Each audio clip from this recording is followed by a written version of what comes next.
Hi guys, good morning. May 12, 2020 హిందీలోని editorial చూద్దాం. ఈ వీడియోలోకి వెళ్ళబోయే ముందు ఈ వీడియోని మీరు చివరి వరకు చూడండి. నచ్చితే లైక్ చేయండి, షేర్ చేయండి. మీరు ఏదైనా చెప్పాలి అంటే కింద కామెంట్ రూపంలో తెలియజేయండి. ఇంకా సబ్స్క్రైబ్ అవ్వని వాళ్ళు ఎవరైనా ఉంటే సబ్స్క్రైబ్ అవ్వండి. Thank you very much. ఇక మన ఫస్ట్ ఆర్టికల్ వచ్చేసి కాన్షియన్షియస్ నాట్ కన్ఫ్యూజన్. అంటే ఈ యొక్క కాన్షియన్షియస్ అంటే ఏంటి అంటే సర్వామోదం అనమాట. అందరి యొక్క మద్దతు అనేది అవసరం, అందరూ ఒప్పుకోవడం అనేది అవసరం అనమాట. అంటే మన భారతదేశంలో రకరకాల రాష్ట్రాలు ఉన్నాయి కాబట్టి ఈ రాష్ట్రాలు అందరూ కూడా అందరూ ఆమోదించాలి మా యొక్క సెంట్రల్ గవర్నమెంట్ చేసే పని. అంతేగాని కన్ఫ్యూజన్ అనేది రాకూడదు. అందరూ ఆమోదించి వాళ్ళకి దానికి అనుగుణంగా ఒకళ్ళనొకళ్ళు సహకరించుకుంటూ ఈ యొక్క లాక్డౌన్ ఎత్తేయడానికి ముందు ఈ యొక్క మైగ్రెంట్ వర్కర్స్ సంబంధించి మన యొక్క సెంట్రల్ గవర్నమెంట్ అనేది ప్రత్యేక రైళ్లను నడుపుతుందన్నమాట. ఆ విషయంలో అందరూ కోఆర్డినేట్గా ఒకరికొకరు సహాయం చేసుకుంటూ కన్ఫ్యూజన్ లేకుండా వ్యవహరించాలి, అందరూ సర్వ ఆమోదం ఉండాలి అని చెప్పే ఆర్టికల్ అనమాట. సో ఒకసారి చూద్దాం. Relief trains will greatly aid stranded people but states must have a common code for help. అంటే ఇప్పుడు ఏంటి అంటే ఈ రిలీఫ్ ట్రైన్స్ అనేవి ఎవరి కోసం అంటే స్టాండర్డ్ అంటే ఒంటరిగా మిగిలిపోయిన పీపుల్ ఎవరైతే ఉన్నారంటే వాళ్ళ కుటుంబాల నుంచి దూరంగా ఉండి రకరకాల పనుల కోసం వాళ్ళ ఇంటి దగ్గర నుంచి వేరే రాష్ట్రాలకు వెళ్ళి పనిచేస్తున్నారన్నమాట. అలా ఒంటరిగా ఉన్న ప్రజల కోసం ఏంటి అంటే ఇప్పుడు ట్రైన్స్ అనేవి ఏర్పాటు చేశారనమాట. సో దీనికి సంబంధించి అన్ని రాష్ట్రాలు కూడా కామన్ కోడ్ ఉండాలి. అందరూ ఒకే రకమైనటువంటి విధానాలు కానీ లేకపోతే నియమాలు అనేవి పెట్టుకోవాలి. ఒక్కొక్క రాష్ట్రంలో ఒక్కొక్క రకమైనటువంటి నియమం కాకుండా అందరూ ఒకే నియమాలను పాటిస్తూ వాళ్ళకి సహాయం చేసే విధంగా చేయాలని చెప్తున్నాను అనమాట. ఒకసారి ఈ ఆర్టికల్ చూడబోయే ముందు దీంట్లో ఉన్న డిఫికల్టీ వర్డ్స్ మనం ఒకసారి చూద్దాం. ఈ డిఫికల్టీ వర్డ్స్ అనేది నేను కింద డిస్క్రిప్షన్లో పీడిఎఫ్ లింక్ అనేది ప్రొవైడ్ చేస్తున్నాను. ఎవరైనా మీరు ఈ వీడియో చూడబోయే ముందు కానీ లేదా ఈ ఆర్టికల్ని పేపర్లో చదవబోయే ముందు ఒకసారి ఈ డిఫికల్టీ వర్డ్స్ని మీరు చూసారనుకోండి, మీకు ఈజీగా ఉంటుంది. దీంతోపాటు నేను కింద ఈ యొక్క హిందూ ఈ పేపర్ని పీడిఎఫ్ రూపంలో ప్రొవైడ్ చేస్తున్నాను అనమాట. ఎవరికైతే పేపర్ అవైలబిలిటీలో లేదో వాళ్ళు కొంచెం ఈ యొక్క హిందూ ఈ పేపర్ని డౌన్లోడ్ చేసుకొని చదవడానికి ట్రై చేయండి. Conscientious, agreement, harmony, stranded, leave alone, ఒంటరి, ఓవర్వెల్మ్, ఓవర్కమ్, మూవ్, అధిగమించటం, క్వారంటైన్, క్యాప్చర్, ఏలియనేట్, బంధించు, స్ట్రెయిన్, ప్రెజరు, ఒత్తిడి, ఎక్స్పర్ట్రైట్, ఇమిగ్రెంట్, నాన్ నేటివ్, వెలివేయు, మేర్లీ, ఓన్లీ, ప్యూర్లీ, కేవలం, ఎథేర్, స్ట్రిక్ట్, బౌండ్, కట్టుబడు, కర్బ్, రిస్ట్రైంట్, రిస్ట్రిక్ట్, ఆటంకపరచు, కాంప్లియన్స్, యాక్సెప్టెన్స్, సమ్మతి, పర్ష్యూడ్, ప్రివేలు, కొనసాగుతున్న, క్యాంప్లీ, యాక్సెప్ట్, ఒబే, అనుగుణంగా నడుచుకును. ఇవి దీంట్లో ఉన్న డిఫికల్టీ వర్డ్స్ అండి. ఇక మనం ఆర్టికల్లోకి వెళితే the centres move to run 15 pairs of trains between New Delhi and major cities will serve as a trial for further relaxation of lockdown travel restrictions. అంటే ఇప్పుడు ఈ యొక్క సెంట్రల్ గవర్నమెంట్ తీసుకుంటున్న నిర్ణయం ఏదైతే ఉందో 15 pairs అంటే 15 జంటలు అయినటువంటి ఈ ట్రైన్లు అంటే ప్రతి నగరానికి ఢిల్లీ నుంచి పెద్ద పెద్ద పట్టణాలకి ఈ యొక్క రైళ్లను పునరుద్ధరించడం అనేది ఏంటి అంటే రాబోయే కాలంలో ఈ యొక్క లాక్డౌన్ వల్ల ఈ ట్రావెల్ రెస్ట్రిక్షన్స్ ఎత్తపోవడానికి మనం చేసే ముందు ట్రయల్ అనమాట. అంటే ఒక ట్రయల్ రన్ లాగా మనం దీన్ని చూడాలన్నమాట. The new trains are life line for standard citizens although the scheme has been designed as a limited air conditioned service for higher fare paying travellers. అంటే ఇప్పుడు ఈ యొక్క కొత్తగా పునరుద్ధరించిన ట్రైన్లు ఏంటంటే ఇవి లిమిటెడ్ ట్రైన్స్ అనమాట. దీంతోపాటు దీంట్లో సర్వీసులు కూడా ఓన్లీ ఎయిర్ కండిషన్ అనమాట. అంటే ఎయిర్ కండిషన్ సర్వీసులే ఉన్నాయి. దాంట్లో వల్ల దాని యొక్క ఛార్జీలు కూడా చాలా ఎక్కువ అయినప్పటికీ కూడా ఎవరైతే ఆ ఒంటరిగా ఉన్న పౌరులు ఎవరైతే ఉన్నారో వాళ్ళకు ఒక లైఫ్ లైన్ అనమాట, అంటే జీవనాధారంగా తయారైనాయి అనమాట ఈ కొత్త ట్రైన్స్ అనేవి. Thousands of migrant workers will continue to look for Shramik special trains to get home. అంటే ఇప్పుడు వేల సంఖ్యలో అందరూ ఆఫర్ చేయగలిగే వాళ్ళు ఈ యొక్క ఏసీ ట్రైన్లో వెళ్ళడానికి ఓకే, కానీ ఆఫర్ చేయని వాళ్ళు ఎవరైతే ఉన్నారో శ్రామిక్ స్పెషల్ ట్రైన్స్ అనేవి కొత్త ట్రైన్స్ అనేవి ఏర్పాటు చేస్తాం అనమాట. అందరూ ఆ మైగ్రెంట్ వర్కర్స్ అందరూ కూడా ఆ ట్రైన్ల కోసం ఎదురు చూస్తున్నారు అనమాట.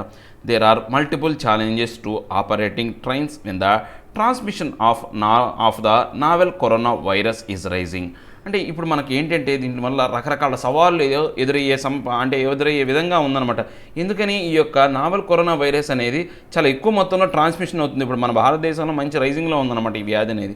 Many states have severely restricted the arrival of domestic travellers but there attempt at regulating entry by road through passes issued online have been overwhelmed and the pass system is became dysfunctional.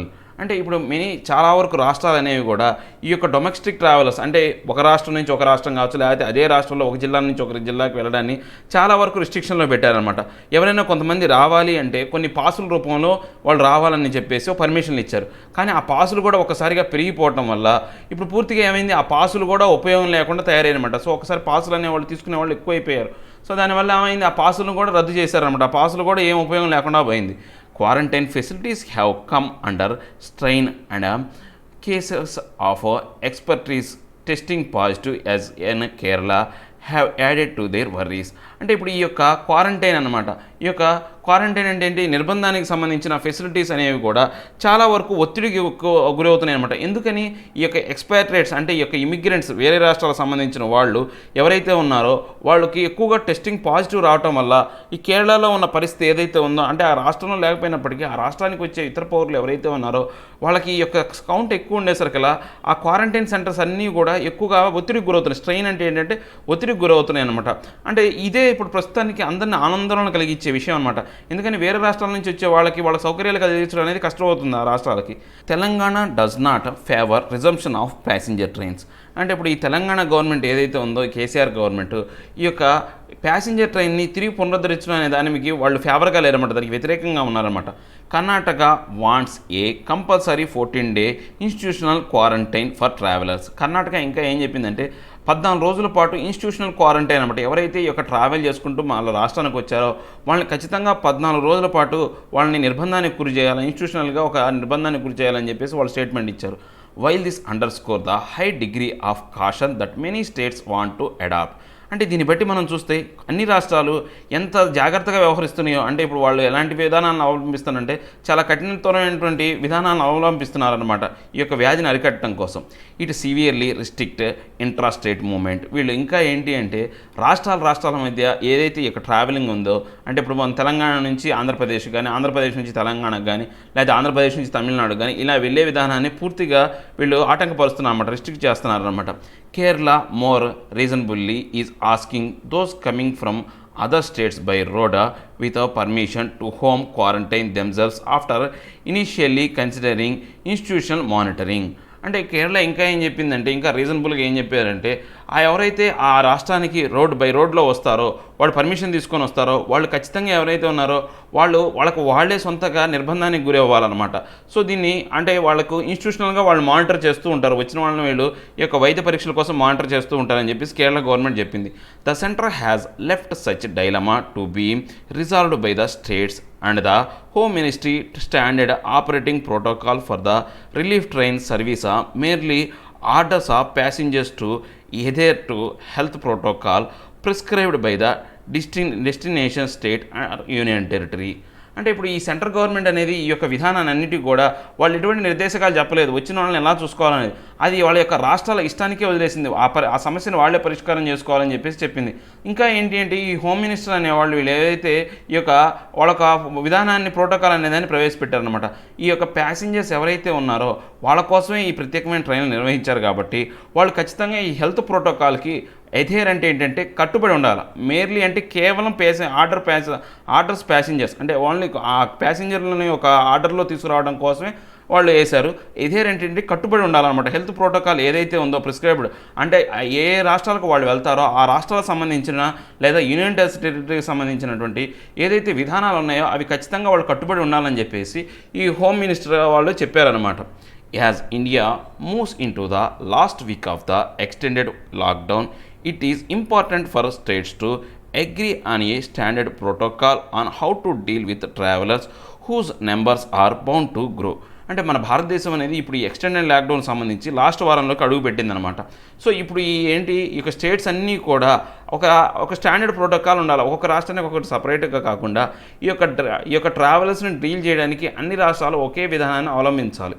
Whose numbers are bound to grow అంటే రాబోయే రోజుల్లో ఈ number అనేది ఇంకా పెరుగుతూ ఉంటుందన్నమాట. Experience in the US, Europe and Asia shows that with the relaxation of lockdown curbs many tend to lower their guard. అంటే ఇప్పుడు ఏంటి ఈ యొక్క మనం యూఎస్ దగ్గర నుంచి, యూరోప్ దగ్గర నుంచి, తర్వాత ఆసియా దగ్గర నుంచి మనం తీసుకున్న ఈ యొక్క ఎక్స్పీరియన్స్ని మనం బట్టి మనం చూస్తే కనుక ఈ యొక్క రిలాక్సేషన్ ఆఫ్ లాక్డౌన్ కర్బ్స్ ఈ యొక్క లాక్డౌన్కు సంబంధించిన కర్బ్స్ అంటే ఏంటంటే ఆటంకాలు ఏవైతే ఉన్నాయో వాటి యొక్క ప్రభావాన్ని తగ్గించడం కోసం అంటే వాళ్ళు ఏం చేశారు, అంటే many tend to lower their guard, అంటే దానివల్ల అలా ప్రభావం తగ్గించడం వల్ల వాళ్ళ రక్షణను కోల్పోయారనమాట. లోయర్ దేర్ గార్డ్స్ ఏదైతే వాళ్ళ దేశానికి సంబంధించి ఆ రక్షణ ఏదైతే ఉందో ఆ వ్యాధి నుంచి ఆ రక్షణకి సామర్థ్యం తగ్గిపోయిందనమాట. India's peculiar circumstances, including the difficulty of maintaining physical distancing and low compliance with rules, could increase infection rapidly. అంటే ఇప్పుడు మనం ఏమైనా చూస్తే ఇండియాకి అనేది ఒక ప్రత్యేకమైన పెక్యులర్ అంటే ఒక ప్రత్యేకమైనటువంటి ఒక సర్కమ్స్టెన్స్ అంటే పరిణామాలు ఉన్నాయన్నమాట. ఏంటి దాంట్లో అంటే difficulty of maintaining physical distance, అంటే మనం ఒకళ్ళ మధ్య ఒకళ్ళకి సామాజిక దూరాన్ని అనేది పాటించడం అనేది చాలా కష్టం.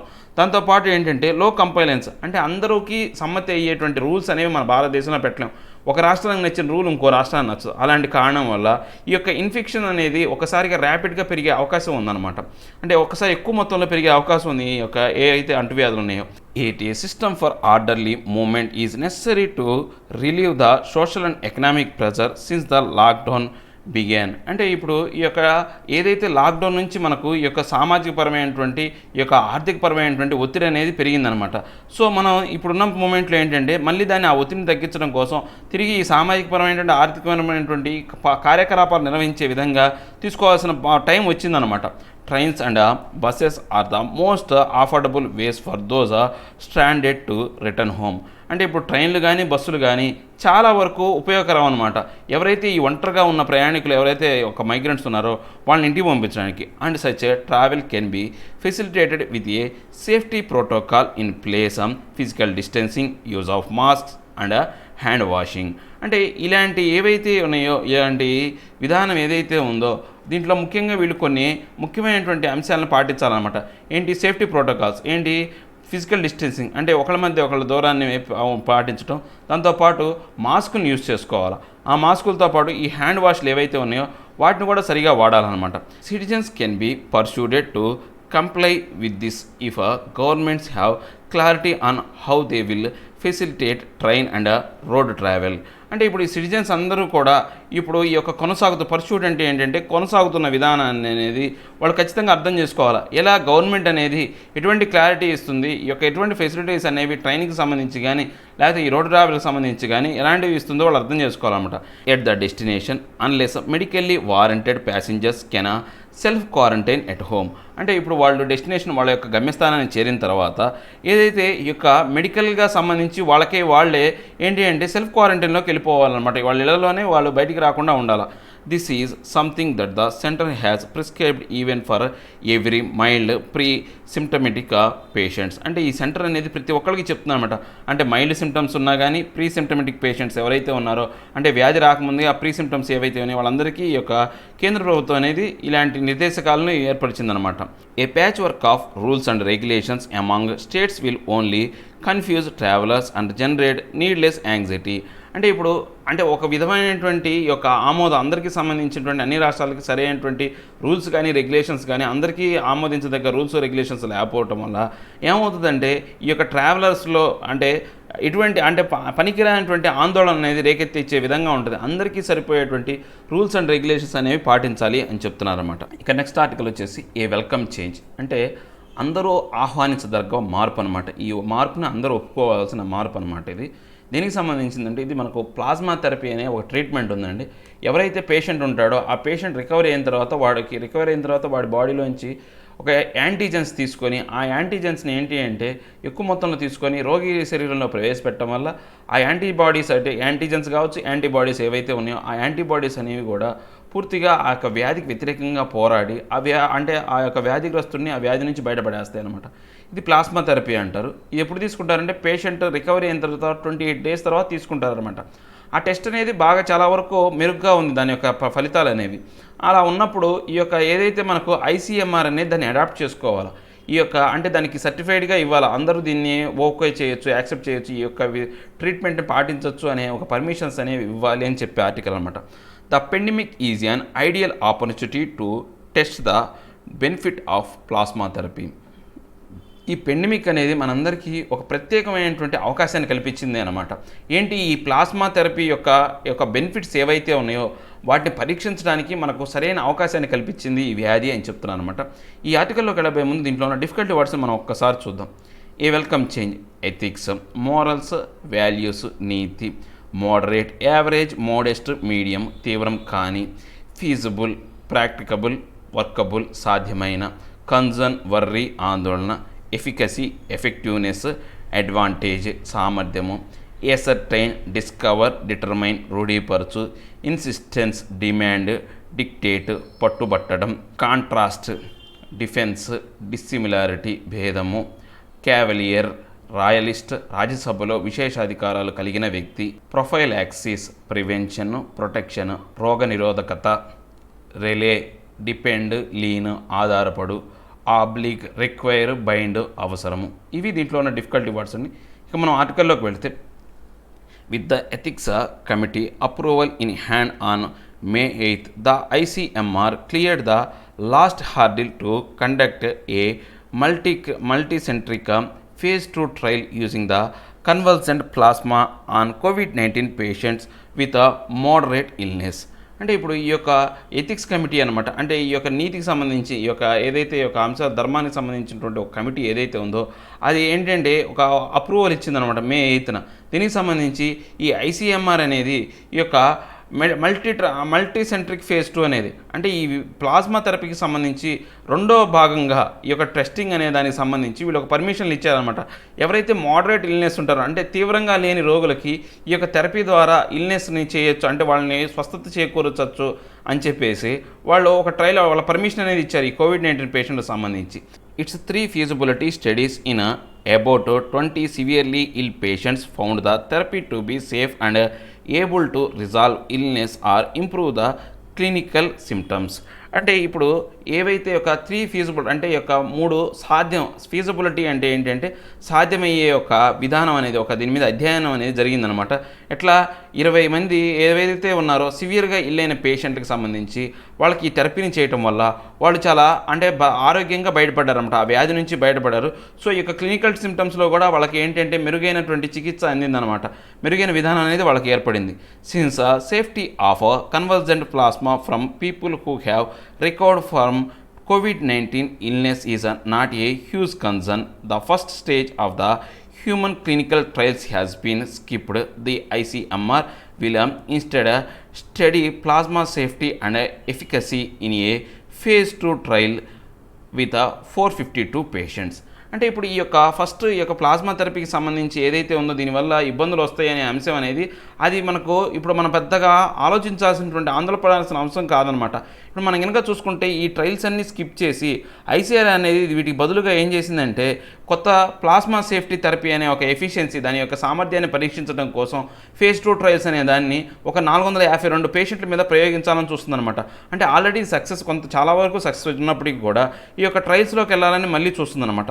The patients with a moderate COVID-19 illness will be randomly assigned to receive either convalescent plasma. 226 patients are only standard of care control group.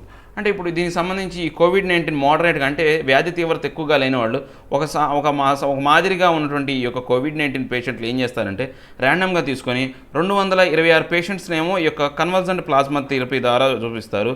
మిగతా వాళ్ళని ఏంటంటే ఈ యొక్క కంట్రోల్ గ్రూప్స్ అంటే ఇప్పుడు ఏదైతే వైద్య విధానం వాడుతున్నారో కంట్రోల్ చేయడానికి అలాంటి దాంట్లో తీసుకొస్తారన్నమాట.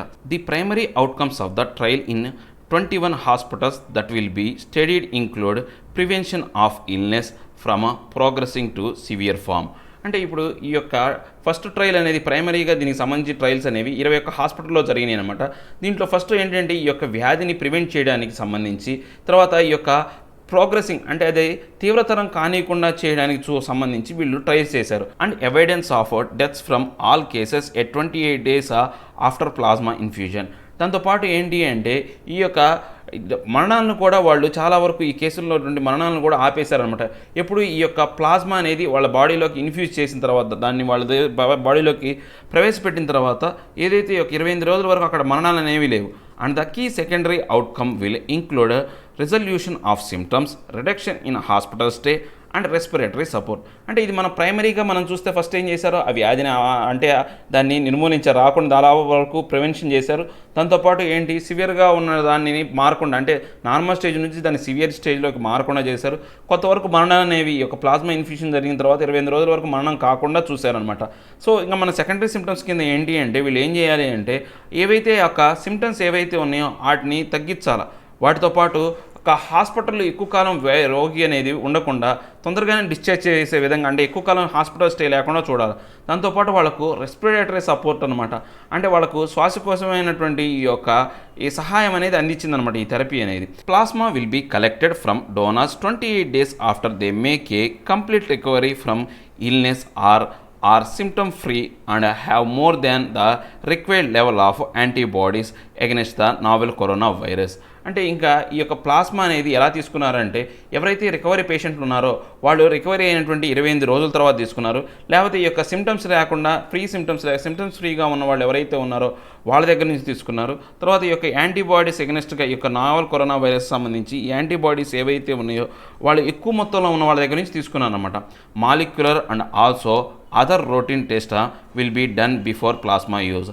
అంటే ఇప్పుడు ఈ ప్లాస్మా థెరపీని యూజ్ చేయకముందు ఏంటంటే మాలిక్యులర్ టెస్ట్ కావచ్చు, మనం ర్యాండమ్ కిట్ టెస్ట్ కావచ్చు, ఇలాంటి టెస్టింగ్ విధానాలు అనేవి ఈ ప్లాస్మా థెరపీకి ముందు ఉపయోగించారనమాట. Convalescent plasma therapy about a century old has shown some benefits in treating measles, chickenpox and rabies. అంటే ఈ కన్వర్జెంట్ ప్లాస్మా థెరపీ అనేది ఇప్పటి థెరపీ కాదు, దీనికి 100 సంవత్సరాలటువంటి చరిత్ర ఉందన్నమాట. అంత 100 సంవత్సరాల చరిత్ర అనమాట. దీనికి ఈ ప్లాస్మా థెరపీని ఉపయోగించి ముఖ్యంగా మిసెల్స్ ఒకటి, చికెన్ ఫాక్స్ ఒకటి, తర్వాత రెబీస్ అంటే కుక్క వల్ల వచ్చే రెబీస్ వ్యాధులు అయితేనేవి ఇలాంటి వాటిని కంట్రోల్ తగ్గించారనమాట. Small studies have shown faster clearance of virus in the case of Mars and SARS if given early in the course of the disease, but no randomized control studies have been carried out. అంటే ఇప్పుడు చిన్న అధ్యయనాలతో వీళ్ళు ఏం చేశారంటే Mars మీద socks అంటే తెలుసు కదా, సివియర్ అక్యూట్ రెస్పిరేటరీ సిండ్రోమ్ అనమాట. ఇప్పుడు సేమ్ అలాంటిదే మనకు కోవిడ్-19 కూడా. సో ఇలాంటి విధానాలను ఉపయోగించి అంటే ఎక్కువ టెస్టింగ్ ట్రయల్స్ పోకుండానే వాటి మీద ప్రయోగాలు చేయడం వల్ల దానివల్ల ఈ స్టడీస్ వల్ల ఏమైంది చాలా వరకు ఆ వ్యాధి అనేది కంట్రోల్ అయిందనమాట. క్యారీ ఫార్వర్డ్ అవ్వకుండా చూశారనమాట. However no benefits was seen in 2015 on some Ebola patients treated with convergent plasma in Guinea. గునియాలో 2015లో ఈ ఎబోలాకు సంబంధించి కొంతమంది పేషెంట్ల మీద ఈ ప్లాస్మా థెరపీని ప్రయోగిస్తే అది ఎటువంటి ఫలితాలను ఇవ్వలేదన్నమాట. Only 3 small studies involving 21 COVID-19 patients have been carried out but not in trials where the patients were randomised with a control arm. అంటే ఇప్పుడు మనకు 3 మాత్రమే, ఏది ఓన్లీ 3 స్మాల్ స్టడీస్ అనమాట. 3 స్టడీస్ అనేవి 21 మంది పేషెంట్ల మీద వీళ్ళు ప్రయోగించారనమాట. ఇటువంటి ర్యాండమైజ్డ్ కంట్రోల్ ఆర్మ్స్ కానీ అంటే ర్యాండమైజ్డ్ ట్రయల్స్ ఏంటంటే కొంతమంది పేషెంట్లని ర్యాండమ్గా సెలెక్ట్ చేసి వాళ్ళకి ప్రయోగం చేయలేదన్నమాట. వీళ్ళు 21 పేషెంట్స్ ఎవరైతే ఉన్నారో వాళ్ళు అనుకున్న వాళ్ళ మీద మాత్రం ఈ ప్రయోగం చేసి దాన్ని సక్సెస్ అయ్యారు. Till date, there is a dearth of randomized control trials that clearly demonstrate the efficacy of convalescent plasma therapy for any infection diseases. అంటే ఇప్పుడు మనం కనుక చూసుకుంటే ఇప్పటి వరకు కూడా ఏదైనటువంటి డెత్ అనేది ర్యాండమైజ్డ్ కంట్రోల్ ట్రయల్స్ వల్ల జరిగితే అప్పుడు దాని ఎఫికసీ అంటే దాని సామర్థ్యాన్ని మనం పరీక్షించవచ్చు అనమాట. ఎఫికసీ అంటే ఏంటంటే సామర్థ్యానికి సంబంధించి ఈ కన్వల్జెంట్ ప్లాస్మా థెరపీ గురించి దాని సామర్థ్యాన్ని మనం పరీక్షించవచ్చు అనమాట. For any infectious diseases including COVID-19. అంటే ఇప్పుడు మనం దీనికి ఒక్కదానికే కాదు, ఎటువంటి ఇన్ఫెక్షియస్ డిసీజెస్కైనా మనం ఈ ప్లాస్మా థెరపీ అనేది ఎంతవరకు ప్రభావవంతంగా పనిచేస్తాయి అంటే దాంట్లో కోవిడ్-19 కూడా కలుపుకొని మనం చెప్పొచ్చు అనమాట. Even in the absence of any effective treatment are A vaccine, the pandemic provides an opportunity to ascertain the clinical benefits of the plasma therapy through randomized controlled trials. అంటే ఇప్పుడు మనకు ఎటువంటి అంటే ఆరోగ్య విధానం కావచ్చు, వ్యాక్సిన్స్ కావచ్చు, ట్రీట్మెంట్ కానీ ఏమీ లేదనమాట ఈ పెండమిక్ వ్యాధిని కంట్రోల్ చేయడానికి. కానీ అలాంటి టైం లేనప్పుడు ఇప్పుడు ఏంటంటే మనకు ఒక అవకాశం దొరికిందనమాట. దీన్ని అంటే ఈ ప్లాస్మా థెరపీ సరైనదా కాదా అనేది ఎసర్టైన్ అంటే రూఢీపరచుకోవడానికి. ఎసర్టైన్ అంటే ఏంటి, మీనింగ్ ఏంటంటే రూఢీపరచుకోవడానికి, ఒప్పుకోవడానికి, కరెక్ట్ అయిందా కాదా అనేది ఒప్పుకోవడానికి మనకు ఒక అవకాశం దొరికిందనమాట.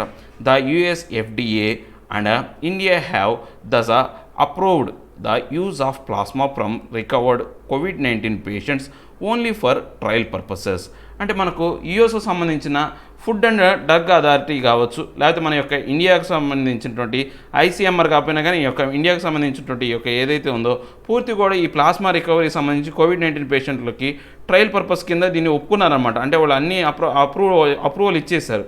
The ICMR's insistence on an evidence-based approach to plasma therapy is in context to the cavalier manner in which it approved the anti-malaria hydroxychloroquine as a prophylaxis for coronavirus without carrying out any trial and relying on evidence that has slim and intended only for treatment and also when the risks were unknown. అంటే ఇప్పుడు ఈ యొక్క ICMR అనేది చాలా వరకు దీన్ని పట్టుబడుతుంది అనమాట. Insistence అంటే ఏంటంటే పట్టుబట్టం అనమాట.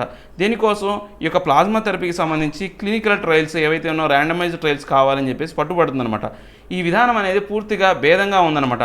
అంటే వాళ్ళు ఏంటి అంటే ఈ యొక్క కోవిడ్-19కి సంబంధించి యాంటీ మలేరియా డ్రగ్ అనే దాన్ని హైడ్రాక్సిక్లోరోక్విన్ అనేదాన్ని క్యావిలియర్ అనమాట. అది ఒక రాజ్యసభలో ఒక ముఖ్యమైన వ్యక్తిలాగా దాని ఒక ప్రధానమైన మందుగా, అంటే క్యావిలియర్ అంటే ఏంటంటే మెయిన్ అనమాట. రాజ్యసభలో ఒక ముఖ్యమైన పదవిని అలంకరించే వాళ్ళని అంటారు, క్యావిలియర్స్ అంటారు అనమాట. సో దాన్ని అలా ఒక ప్రధానమైనటువంటి ఒక మందులాగా చూడటం, అంటే దాని మీద ఎటువంటి క్లినికల్ ట్రయల్స్ జరగలేదు, ఏమీ జరగలేదు.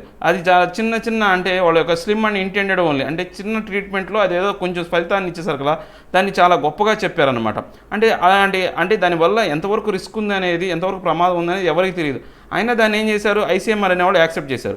కానీ ప్లాస్మా థెరపీలో ఇంత మంచి పాజిటివ్ రిజల్ట్స్ ఉన్నప్పటికీ కూడా దీనికి ఇంకా ర్యాండమైజ్ టెస్టులు కావాలని చెప్పేసి వాళ్ళు చేయడం అనేది ఎవరికి అర్థం కావట్లేదు అనమాట. If the trial outcomes are overwhelming positive, the agency would be ethically obliged to recommend plasma therapy as a standard of care for COVID patients. అంటే ఇప్పుడు ఈ యొక్క ఏవైతే మనం వీళ్ళు ట్రయల్స్లో కనుక ఇవి ఓవర్వెల్మింగ్ అనుకున్న దానికన్నా ఎక్కువ మొత్తంలో కనుక పాజిటివ్ కనుక వచ్చిందనుకోండి, అప్పుడు ఈ ఏజెన్సీ ఏదైతే ఉందో పూర్తిగా దీన్ని అంటే ఏంటంటే ఎథికల్గా దీన్ని ఆమోదింపజేయాలి. అవసరం ఓకే, దానికి ఆబ్లిగేట్ అంటే అవసరం, ఈ యొక్క ట్రీట్మెంట్ అనేది అవసరం అని చెప్పేసి వీళ్ళు ఎథికల్గా అంటే నీతిపరంగా దీన్ని ఒప్పుకోవాలి, యాక్సెప్ట్ చేయాలి. అండ్ కోవిడ్-19 పేషెంట్లకి ఈ యొక్క ట్రీట్మెంట్ జరిగే విధంగా వీళ్ళు చర్యలు తీసుకోవాలి అని చెప్తున్నారు అనమాట. ఇక ఈరోజు నెక్స్ట్ మన యొక్క ఈ యొక్క న్యూ హిందూ పేపర్లో మెయిన్ టాపిక్స్ ఒకసారి చూద్దామండి. ఫస్ట్ టాపిక్ వచ్చేసి ఇక 12th May 2020లోని హిందూలోని మెయిన్ ఇంపార్టెంట్ ఏవైతే మనం చదవాల్సినవి ఏవైతే ఉన్నాయో చూద్దాం. Modi ask states to prepare for mapping up economic activity. అంటే మన యొక్క ఎకనమిక్ యాక్టివిటీని తిరిగి పునరుద్ధరించడం కోసం మోడీ మన యొక్క భారతదేశ ప్రధాని మోడీ స్టేట్ గవర్నమెంట్లకు ఒక ఆదేశాన్ని జారీ చేశాడనమాట. నెక్స్ట్ ఇది ఫస్ట్ పేజీలోను 4th పేజీలోనూ ఉందన్నమాట. 13,000 tons of styrene to be sent back to South Korea. మనం వైజాగ్లో ఈ యొక్క ఏదైతే ఈ విషవాయువు స్టైరిన్ అనే విషవాయువు రిలీజ్ అవడం వల్ల చాలా ప్రాబ్లం ఫేస్ చేశాం అనమాట.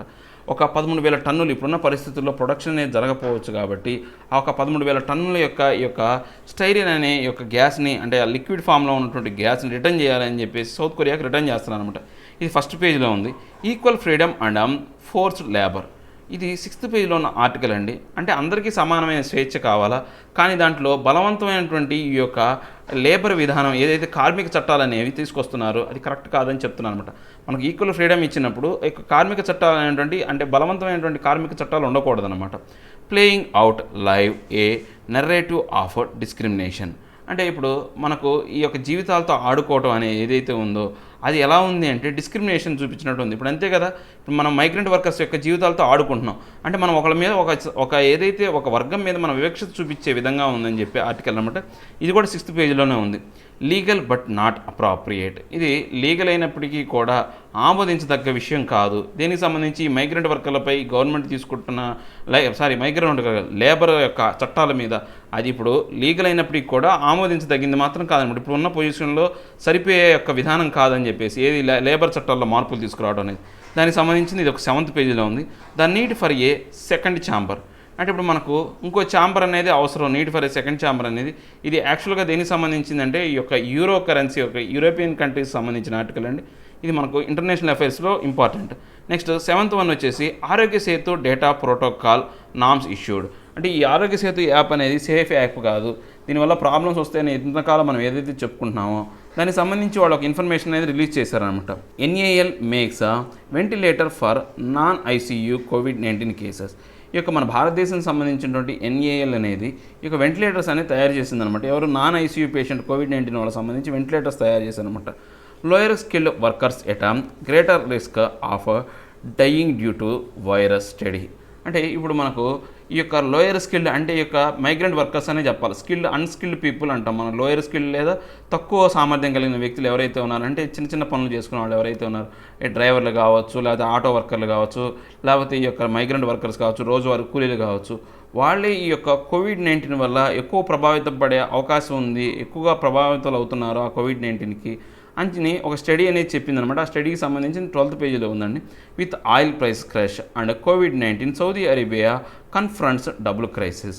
అంటే ఇప్పుడు ఆయిల్ ప్రైసెస్ అనేవి పడిపోయినాయి. తర్వాత కోవిడ్-19 కారణంగా ఈ సౌదీ అరేబియా అనేది అంటే 2 రకాలైన సంక్షోభాలతో ఇరుక్కుపోయిందనమాట. Tata power arm inks 12,000 crore defence deal. అంటే టాటా పవర్ అనేది ఈ యొక్క వాళ్ళు ఈ యొక్క ఆర్మ్స్కి సంబంధించి యుద్ధానికి సంబంధించిన ఆయుధాలకు సంబంధించి వాళ్ళు అనమాట, అంటే సంతకాలు చేశారనమాట. 1200 కోట్ల రూపాయలకు సంబంధించిన డిఫెన్స్ డీల్ అనేది మన భారతదేశంతో జరిగిందనమాట.